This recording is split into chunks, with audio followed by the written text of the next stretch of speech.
Nous vivons sur un territoire où, avec les élections, on peut élire librement son maire, les représentants des provinces. On peut même choisir son avenir institutionnel.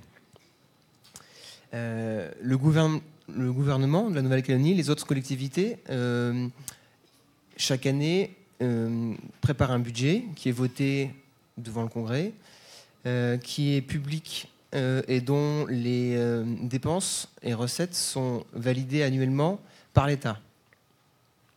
Donc pourquoi alors parler de gouvernement ouvert ? De quelle ouverture parle-t-on exactement ? S'agit-il d'une nouvelle forme de démocratie ? La place des citoyens et des dirigeants est-elle finalement à revoir ? Comment le secteur privé peut-il participer à cette évolution ? Voilà un peu l'enjeu de cette table ronde. Avec nous pour en parler cet après-midi, Mathilde Wang, que vous avez vu tout à l'heure, qui est Open Data Officer à Etalab, donc service du Premier ministre. Siret Schutting, à côté, qui travaille en Estonie et qui est directrice marketing et communication à Cybernetica.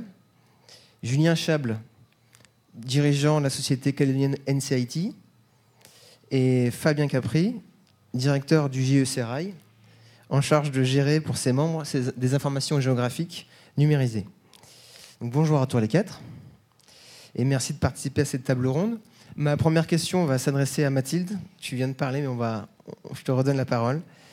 Quand on parle de gouvernement ouvert, de quoi parle-t-on exactement ? Alors c'est une bonne question. Gouvernement ouvert, à la base, c'est la traduction anglaise de Open Government.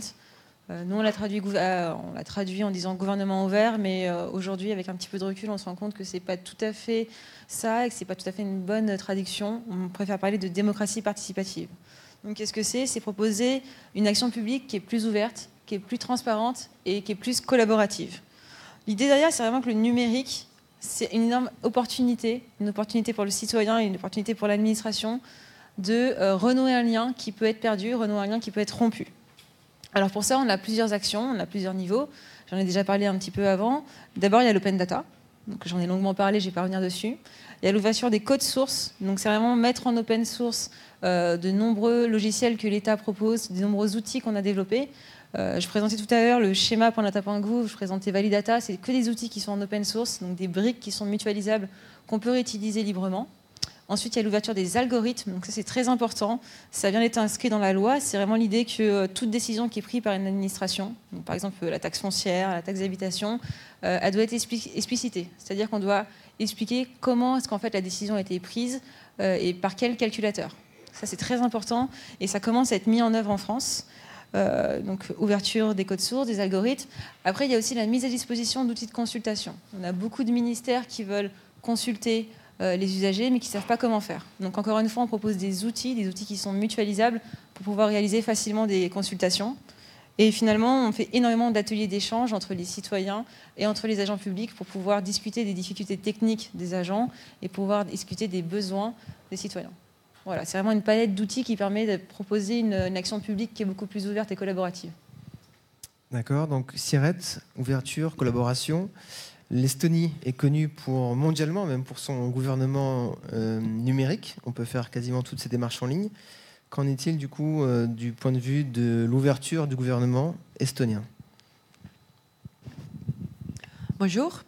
En Estonie, tous les services sont en ligne, sauf mariage, divorce, achat d'immobilier. Et pour nous, gouvernement ouvert, ce n'est pas un projet de open data ou quelque chose.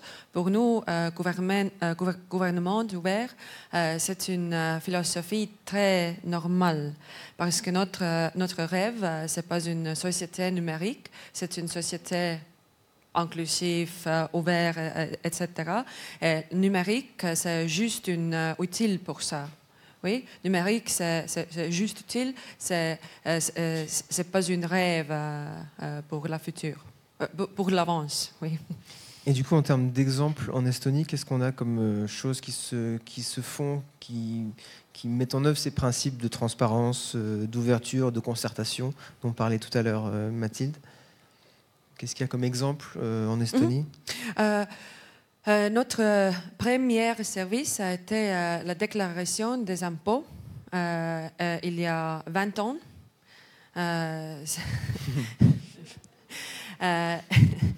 Et pour nous, en fait, il y a deux pierres angulaires de la société numérique, l'échangeur des données et la signature numérique.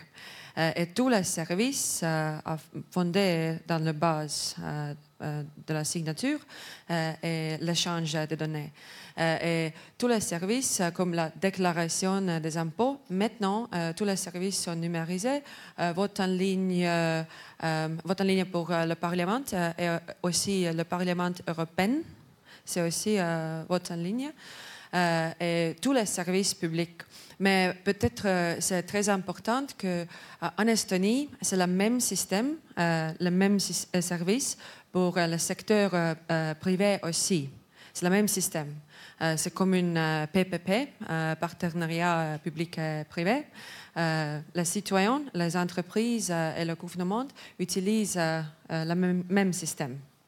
Très bien. Donc du coup, Julien, justement, on parle de partenariat public-privé. Quel peut être le rôle du secteur privé dans cette ouverture du gouvernement? Alors, c'est déjà un rôle, en fait. Donc, je suis aussi vice-président du cluster numérique qui s'appelle Open sur le territoire. Et on a créé, donc c'est un sujet sur lequel, avec Maxime, Bruno, Georges, on échange depuis quand même quelques années, puisqu'on voit qu'il y a quand même beaucoup d'améliorations. Et je pense que vous êtes tous là, c'est quand même que quelque part, le sujet vous intéresse et vous approuvez quand même la démarche. On a un groupe qui s'appelle Open, alors justement, alors, dans Open, on a un groupe qui s'appelle Open, mais justement pour reprendre Open Data, Open Source, Open Gouvernement, etc. Et l'idée, c'est justement, avec la bonne volonté, et malheureusement, pour l'instant, on a un petit peu que ça, c'est de voir comment travailler avec les acteurs publics, privés, les rendre plus efficients, les faire communiquer ensemble, les faire collaborer. C'est quelque chose qui est en marche. On est au balbutiement de quelque chose, je pense, ces derniers mois. Mais en tout cas, c'est vraiment quelque chose qui est en train d'être mis en place. On voit à quel point c'est important, puisqu'on a beaucoup de choses à faire. On a un pays, on est 300 000 habitants. Par contre, on a la lourdeur d'un pays complet à porter sur nos épaules. Donc, il faut qu'on soit beaucoup plus efficient sur toutes les démarches privées et citoyennes. Donc c'est vraiment important qu'on arrive à allier le public et le privé, à faire en sorte que le peu de personnes qu'on soit, on ait vraiment qu'on aille tous en tout cas dans le même sens et qu'on puisse d'une part améliorer les services usagers, les services aux entreprises en leur facilitant un petit peu les choses. On voyait tout à l'heure, il y avait quand même une bonne charge dans le PIB d'une entreprise qui était prise sur toute cette gestion en fait, de l'administratif. Et puis également pour satisfaire aussi forcément les usagers. Et puis dans un deuxième temps, aussi développer l'économie. Et développer l'économie, on pourra aussi s'en sortir que si le public et le privé travaillent main dans la main. En tout cas, c'est la certitude que moi j'en ai. Du coup, Fabien, je crois que GIE Rail a aussi, parmi ses missions, donc de gérer le système d'information des données géographiques pour ses membres.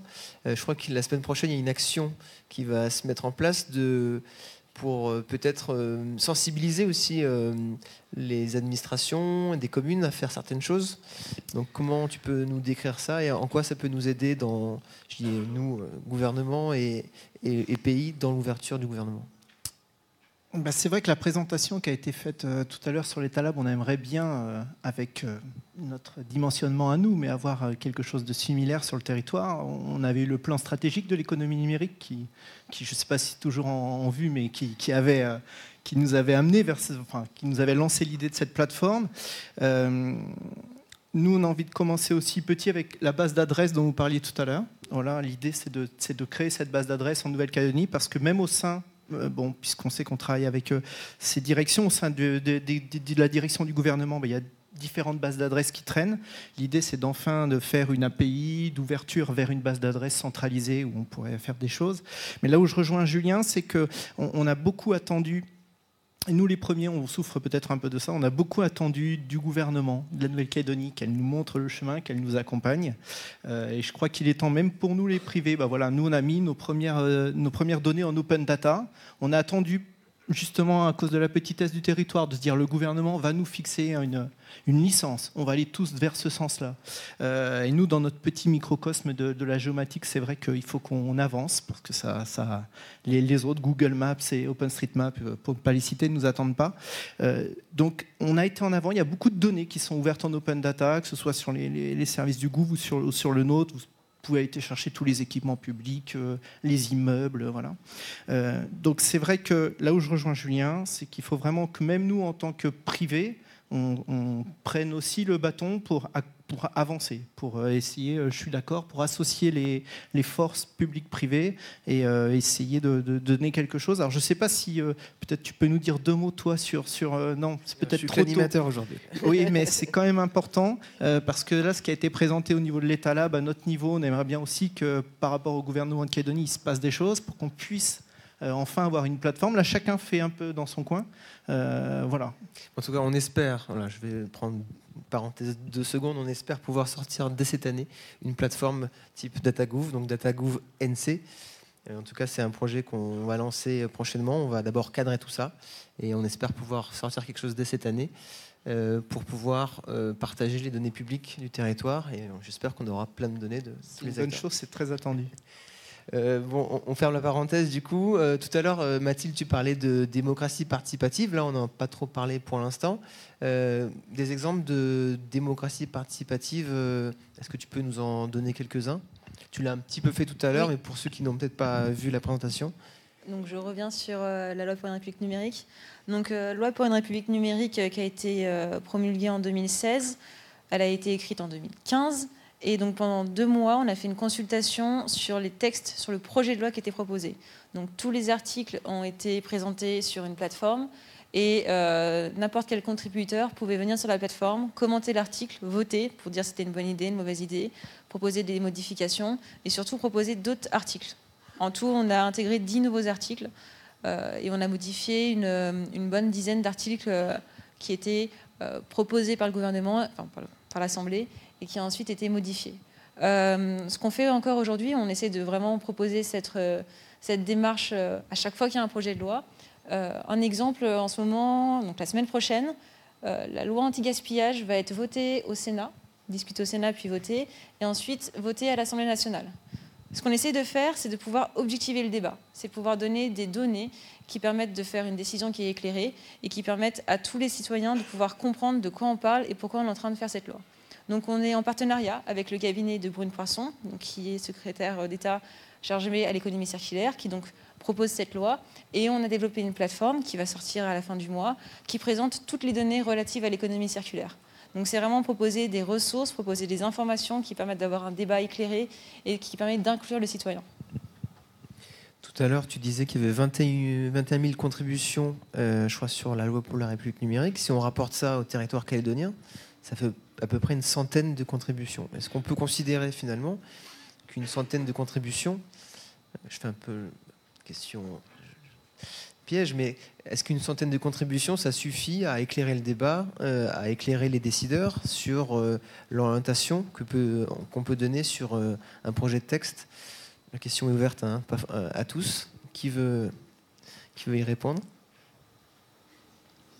Peut-être que je peux compléter du coup ce que tu viens de dire. Effectivement, 100 contributions, c'est peu, mais 100 contributions de personnes qui sont vraiment positionnées sur la question, qui sont vraiment passionnées par la question, ça peut changer énormément de choses. Effectivement, tous les citoyens en France n'ont pas participé au débat. Peut-être qu'ils ne se sentaient pas concernés, peut-être qu'ils ne se sentaient pas compétents, mais il y a énormément de personnes qui étaient experts sur le sujet, qui avaient envie de se positionner et qui avaient envie de contribuer à cette démarche d'open data, qui ont eu l'opportunité de s'exprimer. Et c'est vraiment intéressant de se dire que finalement, ce n'est pas uniquement le législateur qui, sur la question de la donnée, peut-être n'est pas forcément expert, mais c'est aussi des personnes de la société civile qui veulent se positionner sur cette question, qui ont eu l'opportunité de le faire. Très bien. Sirette, en Estonie, tu parlais du coup de tout le monde n'a pas participé. Il peut aussi y avoir un problème de fracture numérique. Si tout à l'heure tu disais que la démocratie participative pouvait se faire au travers notamment du numérique, comment on garantit l'équité finalement derrière ce type de projet ou de démocratie participative ? Comment on peut mettre ça en œuvre ? Oui, on a un bon exemple pour démocratie participative oui, participatif, oui. C'est budget participatif. On utilise vote en ligne. Et le citoyen, il peut choisir quel service ou quel projet il préfère pour la ville ou pour le gouvernement. Et je crois que c'est un bon exemple de démocratie ou gouvernement ouvert, parce que je crois que si le citoyen et le gouvernement ne collaborent pas, c'est une situation très mal. En Estonie, gouvernement ouvert, c'est très normal pour nous. Et tous les services sont participatifs et inclusifs parce que c'est la fondation d'une société numérique. Et pour moi, c'est très intéressant qui Mathilde a dit, mais pour moi, Open Data, ce n'est pas une idée numérisée. Oui, il ne s'agit pas de technologie, il s'agit de la mentalité. Open Data, c'est juste une idée. C'est pas numérisé, oui. Et c'est très intéressant, je pense. Justement, sur l'open data, tout à l'heure, David Alia parlait d'état d'esprit, de changer la culture.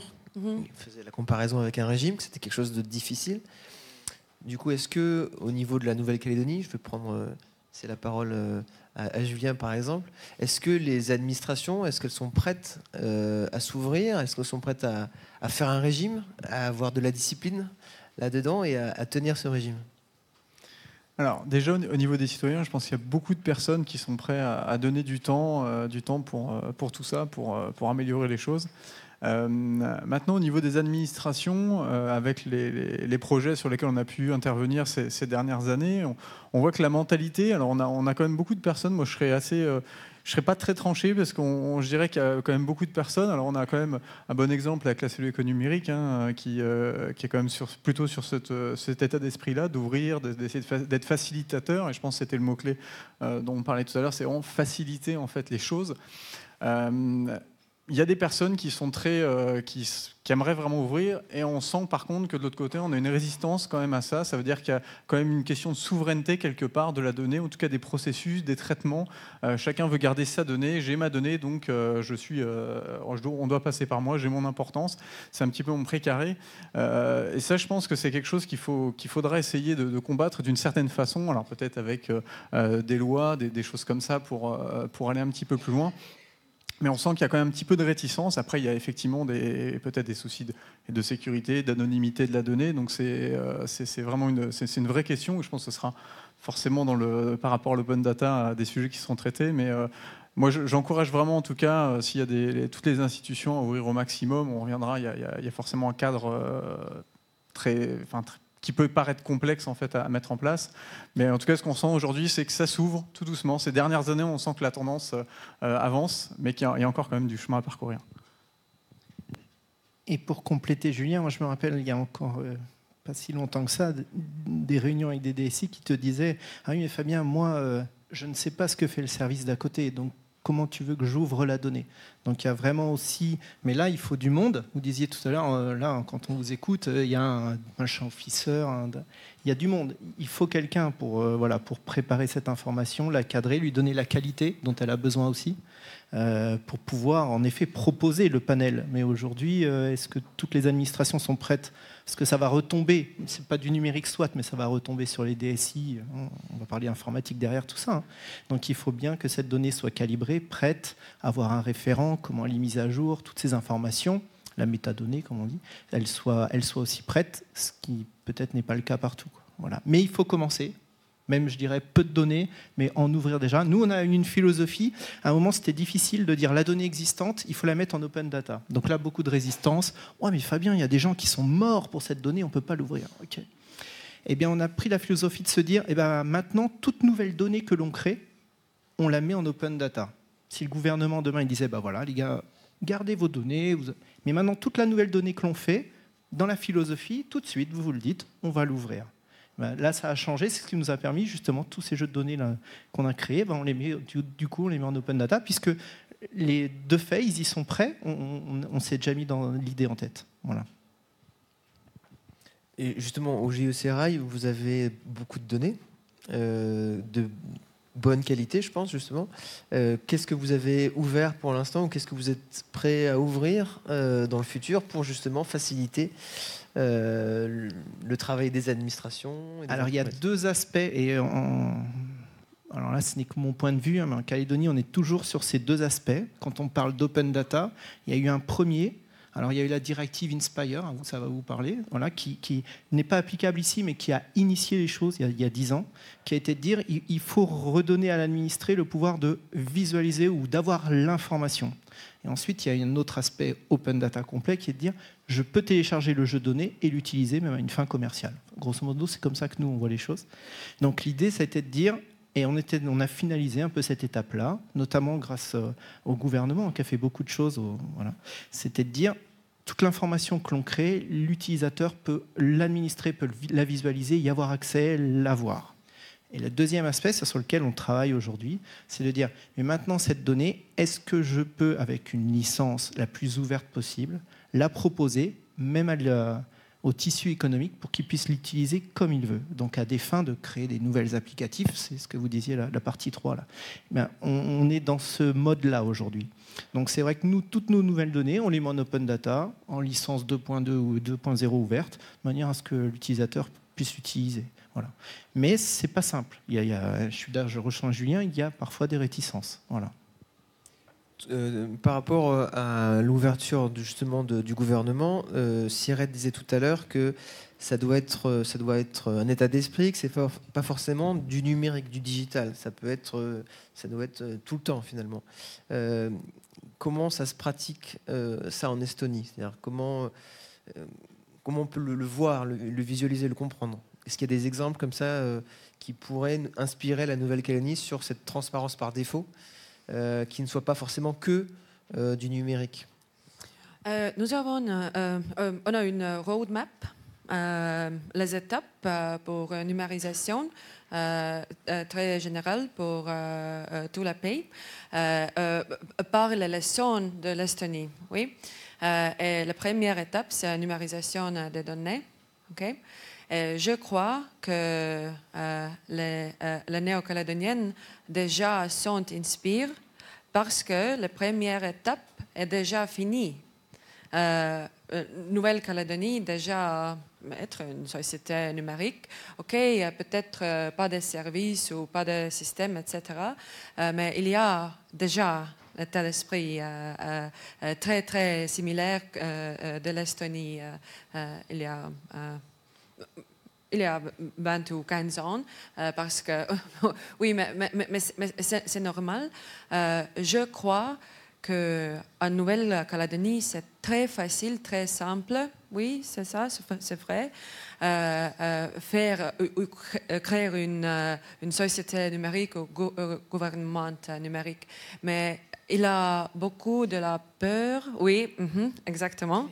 Et je suis un peu confusée. Oui, parce que Nouvelle-Calédonie est très avancée, très moderne, une bonne état d'esprit, très innovatif, très curieux. Et c'est la fondation d'une digitalisation, numérisation, une révolution. C'est la fondation, pas de numérique. Oui, je pense que Nouvelle-Calédonie déjà inspire. Merci. Mathilde, est-ce qu'il y a Je crois que la France fait partie d'un partenariat. Il y a d'autres pays qui sont là-dedans. Est-ce que tu peux nous expliquer l'Open Government Partnership? Oui. Alors, OGP, ou en français, Partenariat pour un gouvernement ouvert. Donc, ça a été lancé maintenant il y a quelques années. Ça regroupe plus de 70 pays. Et l'idée, c'est de partager sur les pratiques de gouvernement ouvert et de gouvernement inclusif. Pour chaque pays, quand on appartient au PGO, l'idée c'est de proposer un plan d'action national sur 2 ans avec des mesures où on s'engage à proposer des actions qui vont permettre d'ouvrir le gouvernement, qui vont permettre de le transformer en collaboration avec le citoyen. La France a présidé le PGO pendant 1 an, entre 2015 et 2016. Ils ont notamment accueilli le sommet pour un gouvernement ouvert à Paris il y a 2 ans, qui avait été largement relayé par François Hollande. François Hollande, oui, donc il y a 3 ans. Et est-ce que la Nouvelle-Calédonie pourrait faire partie de ce partenariat ? Oui, évidemment, l'idée, c'est vraiment de partager les expériences. Donc, dans ce partenariat pour un gouvernement ouvert, il y a aussi différentes thématiques. La thématique de l'inclusion numérique, la thématique de la commande publique, la thématique de l'aide au développement. Donc, c'est vraiment l'idée de pouvoir partager les bonnes pratiques et de s'engager dans une démarche d'ouverture. Il n'y a pas de niveau de maturité qui est demandé, c'est vraiment une volonté et une culture au sein de l'administration qui doit être affichée. Très bien, je pense qu'on peut... Il y a peut-être... Je ne sais pas si on a répondu à la question « Qu'est-ce qu'un gouvernement ouvert ? Comment y arriver ?» Il y a peut-être des questions dans la salle pour justement essayer de compléter cette discussion. Donc voilà, la parole est à vous.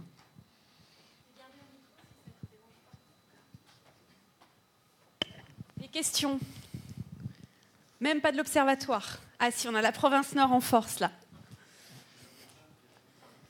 Ah, la province Sud aussi. Bon, on va commencer par la province Nord, si ça ne vous dérange pas. Parce qu'ils viennent de loin. Ah. Tu veux laisser la parole à la province Sud ? Ouais, voilà. Pardon, Denis. Oui, bonjour, merci pour tous ces échanges.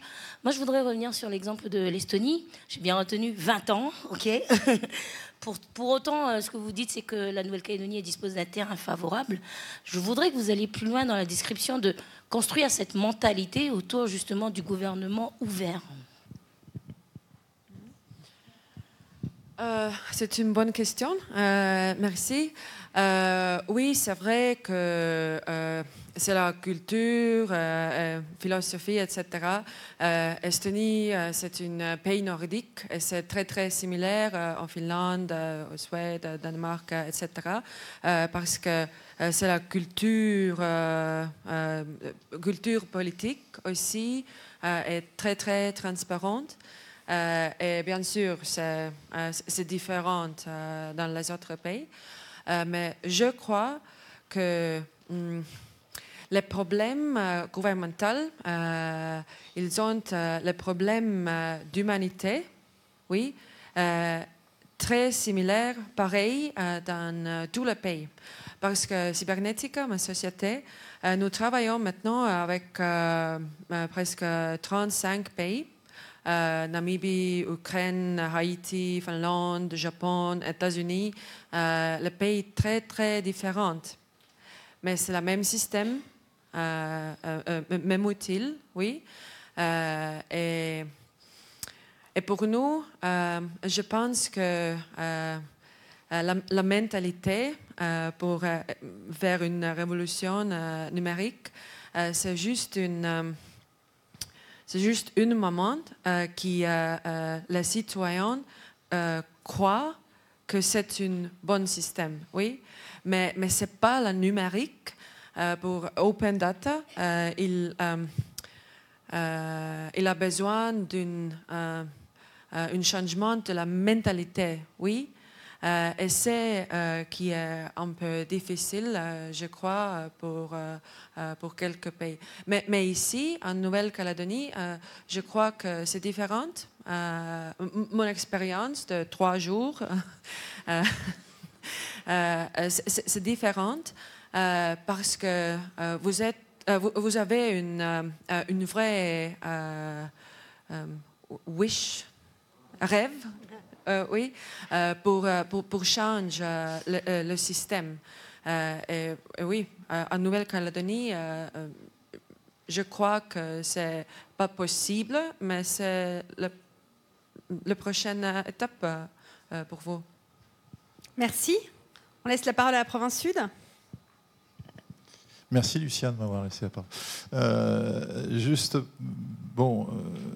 Je partage tout ce qui a été dit sur les réticences internes, les visions des DSI qui veulent garder leurs données. Je pense que c'est pas vraiment une vision de DSI, d'ailleurs c'est plutôt une vision de direction métier qui a investi pour générer de la donnée et qui, quelque part, considère que dès l'instant où on la met en libre accès, et bien, quelque part, on a payé quelque chose et on ne rentabilise pas l'investissement effectué.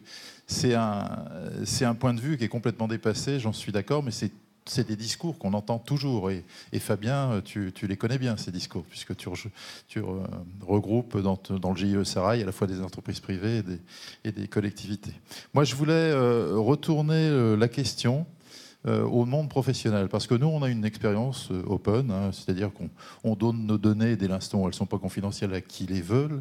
On n'a pas encore de dispositif automatisé pour le faire, mais enfin, en tout cas, on a de nombreux échanges avec des partenaires.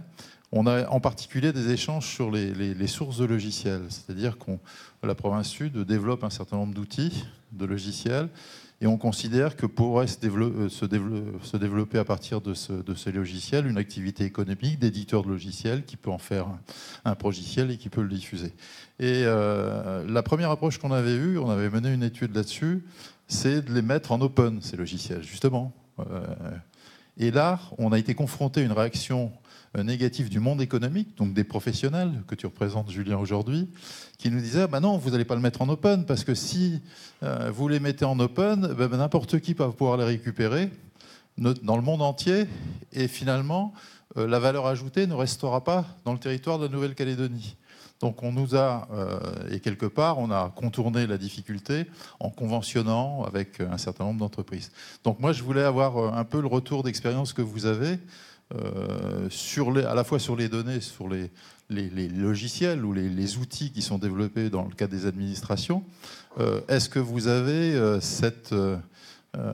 eu cette réaction un peu protectionniste, hein, qui est de dire ok, on veut bien que vous donniez vos données, mais et je me souviens de discussions avec des professionnels qui nous disaient il faut que vous exigiez que la personne, ça soit une entreprise calédonienne, et que les ressources humaines qu'elle paye ses impôts en Calédonie et que les ressources humaines employées soient en Calédonie. Donc on avait cette discussion-là. Est-ce que vous avez été confronté à ce type de réaction, qui est de dire la valeur, quelque part, elle va partir ailleurs, en dehors du territoire, hein, et comment vous y avez répondu, si vous avez ce type de réaction? Alors oui, j'ai un exemple très précis. Donc, avant de travailler à Italab, je travaillais à la Poste sur la question des données, et je travaillais sur la question de l'open data à la Poste. La Poste donc, a une certaine mission de service public, mais elle n'est pas tenue de publier toutes ces données évidemment en open data. La question était de se poser, est-ce qu'on publie en open data les points relais de la Poste?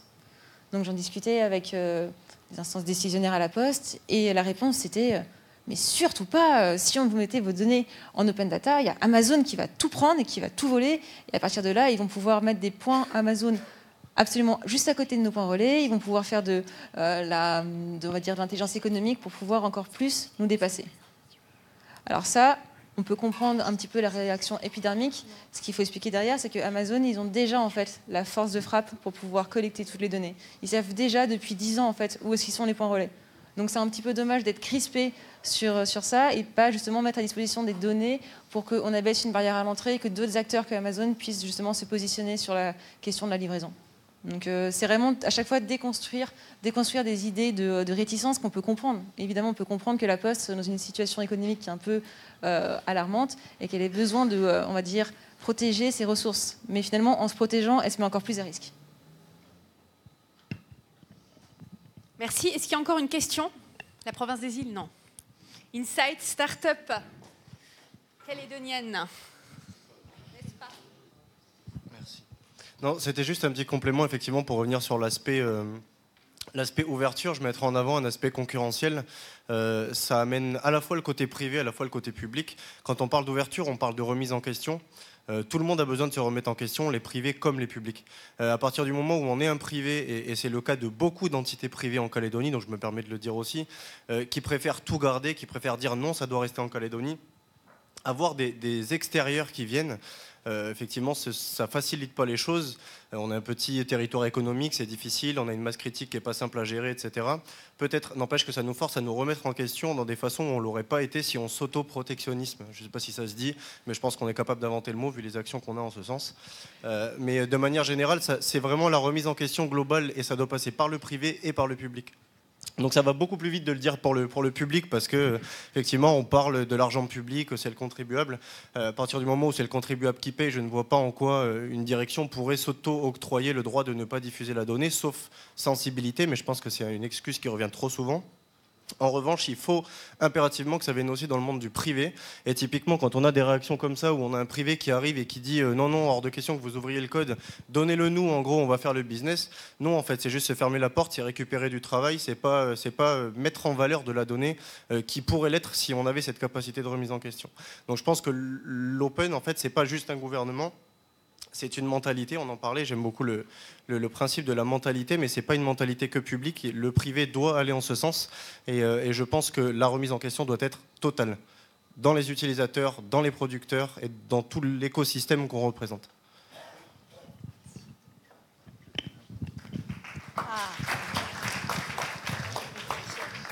Alors du coup, je vais en profiter un peu pour répondre aux deux questions, donc à la question de Denis et la tienne. Moi, je te rejoins entièrement sur ça. Les discussions qu'il y a eu, alors on sait avec qui ça a eu, il n'y a pas eu 40 personnes. Voilà, je ne pense pas que ça soit partagé par l'ensemble des privés, effectivement. Par contre, l'initiative de partager, d'ouvrir le code source, c'est une belle initiative. On a déjà eu l'occasion de pouvoir échanger là-dessus. Il faudrait que ce soit beaucoup plus généralisé. Après, aussi à réfléchir, quoi partager, effectivement. Je parlais tout à l'heure de développement économique. On a un petit territoire, comme ça a été rappelé. On a certaines difficultés à pouvoir... Enfin, un marché qui est réduit, qui est assez restreint. Et donc, de pouvoir... ouvrir et potentiellement profiter pour quelque chose qui a déjà été payé par les impôts sur les sociétés ou les impôts sur les particuliers, ça semble évident. Après, il faut voir aussi quoi partager. On a des choses que l'on peut partager, c'est-à-dire par exemple des frameworks, comme il y en a des très bons dans les institutions, dans les administrations. Il y a aussi des applications qui sont intéressantes. Puis après, on a vraiment des choses des fois extrêmement spécifiques et qui peuvent effectivement... poser des problèmes potentiellement de sécurité sur des infras, sur des choses comme ça. Donc il y a quand même des réflexions à avoir entre le tout partager et le partager des choses intelligemment. Mais dans tous les cas, effectivement, ouvrir, ça pourrait apporter une remise en question. Et je pense qu'aujourd'hui, dans un contexte économique qui est un peu difficile, je pense qu'au-delà même du débat qu'on a aujourd'hui, c'est vraiment de se réinventer, de réfléchir. Et je pense que de se faire bousculer un petit peu comme ça en ouvrant, ça va inciter vraiment les personnes à prendre un petit peu plus d'initiative et puis à ce que tout ça soit reversé. Et puis j'ai envie de dire après que le meilleur gamme, mais ça nous tirera vers le haut dans tous les cas et pas vers le bas. Donc je pense que c'est vraiment ça, c'est vraiment cette mentalité qu'il faut avoir. Et je dirais aussi pour le public, on parlait d'état d'esprit tout à l'heure, il y a quelque chose alors à lire, c'est peut-être pas quelque chose de très légal, etc. Mais il y a un manifeste en fait de Open Government Manifesto qui donne quelques guidelines en fait, quelques manières de penser. Je pense que ce serait intéressant de pouvoir chacun le lire. Ça donne une tendance sur cette mentalité un petit peu d'ouverture du gouvernement et ça serait quelque chose d'intéressant justement à proposer s'il y a nos politiques. On y viendra prochainement, je pense. Voilà. Je laisse la parole pour une dernière question. Oui, j'ai noté qu'une des pierres angulaires, c'est la signature électronique. Et je voulais savoir justement ce que ça implique en termes réglementaires ou technologiques. Et aussi, comment faire pour qu'une partie de la population ne reste pas sur le bord du chemin à ce niveau-là, soit en raison de la fracture numérique en termes d'équipement de connexion ou en termes de fracture d'usage.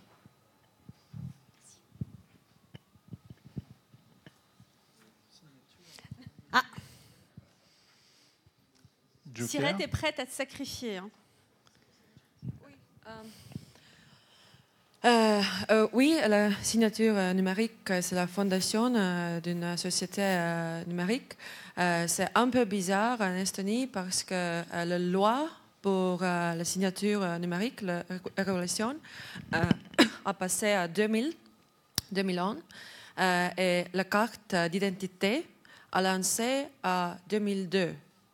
la loi est passée avant la technologie est lancée. Oui.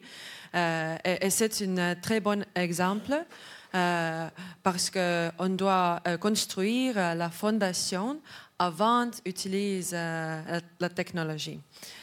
Mais votre seconde question, est-ce que j'ai compris correct, j'espère.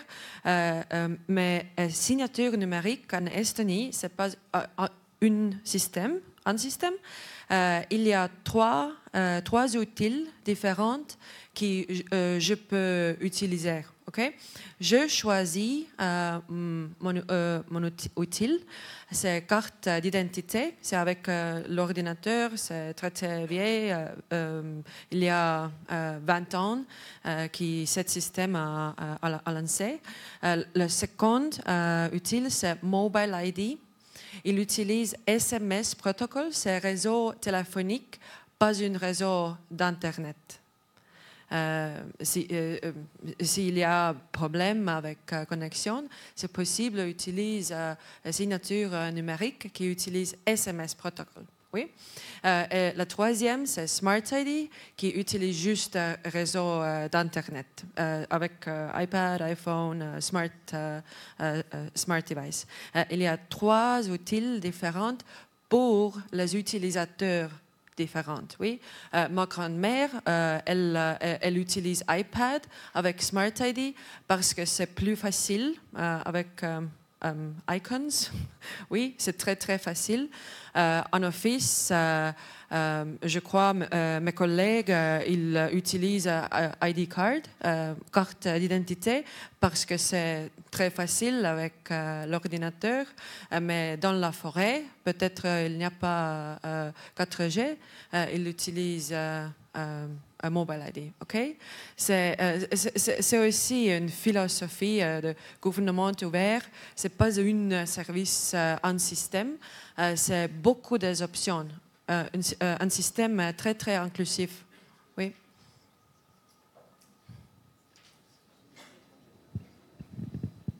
Juste une dernière chose pour rebondir dessus. Merci. Ouais, c'est super intéressant ce que tu dis parce que lors de son institution, Cédric O, donc le secrétaire d'État chargé du numérique, a dit on a voulu tout dématérialiser et peut-être qu'on a été trop vite. Peut-être qu'on a voulu ignorer la fracture numérique qu'il y avait selon les territoires. Et aujourd'hui, par exemple, les impôts, on passe uniquement par une plateforme numérique, par un site internet. Sauf qu'on se rend compte qu'il y a énormément de populations qui n'ont déjà même pas accès à Internet et qui, de deux, ne savent même pas comment utiliser Internet. Et du coup, il faut recréer des guichets, il faut recréer des lignes téléphoniques.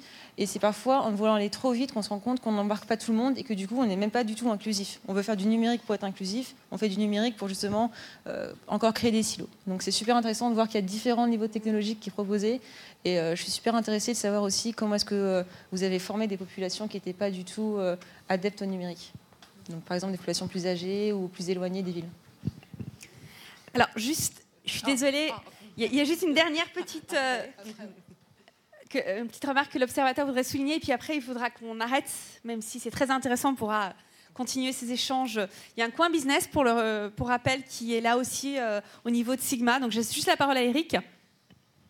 Oui, pour rappel, l'Observatoire numérique a pour mission de renouveler le baromètre numérique des entreprises porté par le gouvernement de la Nouvelle-Calédonie cette année. Et sur l'exemple de ce que proposait Fabien, on va soumettre la question aux entreprises privées du territoire, à savoir si elles seraient prêtes à partir d'aujourd'hui, demain, d'ouvrir leurs nouvelles données pour l'usage en mode open data. Voilà. Merci aux entreprises d'essayer de répondre favorablement à cette question par avance.